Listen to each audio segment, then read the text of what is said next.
धीरे धीरे नीचे करो बस बस बस बस अंदर आने दे अंदर बस बस थोड़ा डाउन कर डाउन करो थोड़ा सा डाउन कर, हल्का सा और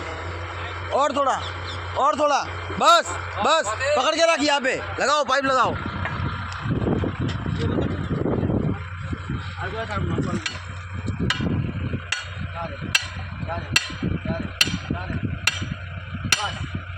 बस बस